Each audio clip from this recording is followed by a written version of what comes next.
Et ton premier vrai succès, c'est quoi pour toi? Mon premier vrai succès, amoureux ou professionnel? Succès de Succès? la vie, ouais.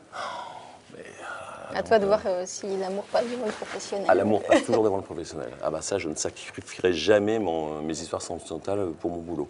Quand j'avais un moment, j'étais avec une copine et j'avais trouvé, on me proposait de m'embaucher au journal du dimanche, il fallait travailler tous les week-ends, etc. Elle travaillait la semaine, j'ai dit, on se verra jamais, on ne pourra jamais partir en week-end ensemble. Donc j'ai dit non, alors j'étais au chômage. Voilà. Et après, Donc, pas de regret? non. Ah bah non, non, non, moi je bosse pour avoir une belle vie, pour avoir un art de vivre. Donc je privilégie toujours l'art de vivre, les sentiments au travail. Ton premier échec? J'ai eu plein de petits échecs, mais j'ai pas eu des choses qui m'ont traumatisé au point que ça soit quelque chose que j'emporterai dans ma tombe où je me dis putain si seulement j'avais été meilleur, j'aurais dû réussir. Non, j'ai à peu près tout réussi, mais j'ai pas non plus de grandes ambitions. Donc je me contente de peu. Donc Des rêves accessibles, quoi. J'ai des rêves accessibles, voilà. Quand je drague une fille, en général, quand ça Ça m'arrive va lui faire encore. plaisir. Quand je drague une fille, je drague. Accessible.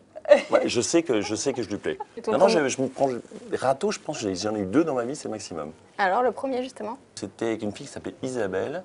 Et je l'avais draguée sur un télésiège. Je me souviens très bien que j'étais en colonie de vacances. Je n'étais pas vieux quand même, donc c'est un râteau, je devais avoir 16 ans à peu près. Et elle était à côté de moi, je la trouvais super jolie. Et elle n'arrêtait pas de chanter Je préfère l'amour en mer de Philippe Laville. Moi, j'ai pris ça pour une avance pour moi. Moi je m'appelle Jean-Michel Maire, je lui dis, elle chante ça, c'est pas innocent. Hein. Je préfère l'amour en mer.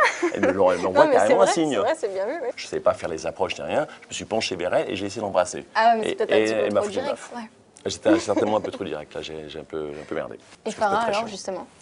On Farah, n'entend plus parler? on n'entend plus parler parce qu'elle veut être discrète et puis elle habite en Tunisie, donc c'est un peu loin. Mais Donc, ça marche toujours? Oui, ça marche toujours, évidemment. Ouais, je vais la voir en amour. Et le premier million? Premier million, j'ai jamais gagné 1 million de ma vie. Mais j'ai absolument jamais gagné. Les gens Ça peut être le s'imaginent. million d'abonnés sur Internet. Ah, les millions aussi. d'abonnés. J'ai pas mis. Ah non, non, je ne suis pas du tout collectionneur. J'ai pas du tout l'âme d'un collectionneur et j'ai pas du tout l'âme de quelqu'un qui thésaurise, qui épargne l'argent. J'ai malheureusement un énorme défaut, c'est que je claque tout l'argent que j'ai. Pour terminer, on aime bien que les invités se dessinent. J'ai eu 2 au bac en dessin. Hein. Tout mon autoportrait. Je dessine quoi? Avec quelle partie du corps? Tu te dessines toi, en général, ils choisissent le visage. Voilà. Ouais, c'est moins drôle. Et il faudrait une feuille plus grande d'ailleurs. Donc voilà. Donc je vais me faire des yeux à peu près classiques. Hein, voilà. Plutôt marron, plutôt comme ça. Je crois que les oreilles sont pas mal. On me dit toujours que j'ai un très beau nez. Le menton, je me suis un menton qui est pas mal. Écoute, ça commence à prendre forme. Bon, j'ai un peu une petite barbe comme ça. J'ai une belle bouche aussi. Je suis en train de me dire que je m'aime pas mal en fait. Hein. Je me kiffe un peu, c'est vrai, je me kiffe un peu.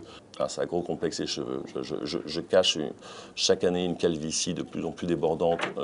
Non, c'est pas à ce point-là quand même. Je vais rajouter quand même un peu de cheveux. Il faut que j'aille faire des implants le plus tôt possible. Donc voilà. Donc, là, je suis quand même. Mais tu sais que il commence à valoir de l'argent ce portrait. Quoi. Ouais. Regarde, j'ai un beau cou. J'ai des belles épaules. Le mec, il se kiffe. Non, non, écoute. Le visage, il est plus carré quand même. Mon visage est plus carré? Non, je vais le faire carré. Voilà. Tu nous montres ton chef-d'œuvre? C'est confondant. Non. Non. Et pour finir, le petit selfie. Ah, on met les vêtements où? On fait habiller. D'accord. Bah merci. Bah, merci à toi, Malika, c'était très sympa. À bientôt. J'espère. Pour Télé Loisirs, car j'adore la télé et les loisirs. Et pour Malika, aussi belle que drôle, intelligente, vive, bien habillée.